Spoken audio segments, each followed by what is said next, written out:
मुंगसे येथील स्वामी विवेकानंद संस्थेचे institute of pharmacy महाविद्यालयात महात्मा ज्योतिबा फुले यांची जयंती उत्साहात साजरी करण्यात आली। यावेळी प्रमुख अतिथी म्हणून स्वामी विवेकानंद संस्थेचे सेक्रेटरी आदरणीय श्री राजेंद्र रामचंद्र सूर्यवंशी, स्वामी विवेकानंद संस्थेच्या अध्यक्षा सौ संगीता राजेंद्र सूर्यवंशी, स्वामी विवेकानंद संस्थेचे विश्वस्त श्री सुजित सूर्यवंशी, सौ रुचिता सूर्यवंशी तसेच फार्मसी कॉलेजचे प्राचार्य डॉक्टर मनोहर बाबूराव निकम उपस्थित होते।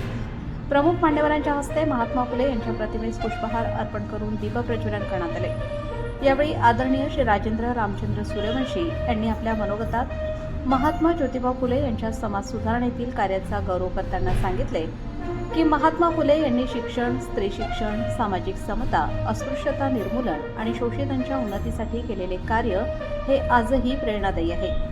त्यांनी समाजात शिक्षणाचे महत्त्व अधोरेखित करून सर्व विद्यार्थ्यांनी फुलेंच्या विचारांचा आदर्श घेऊन समाजहितासाठी कार्य करावे असे आवाहन केले।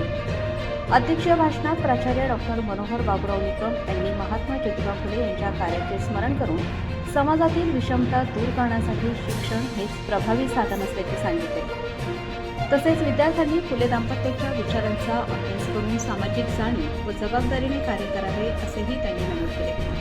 कार्यक्रमाचे सूत्रसंचालन व आभार प्रदर्शन प्राध्यापक सौ शीतल सोनवणे यांनी केले। यावेळी सर्व शिक्षक, शिक्षकेतर कर्मचारी, बी फार्मसी व डी फार्मसी कॉलेजचे सर्व विद्यार्थी विद्यार्थिनी उपस्थित होते।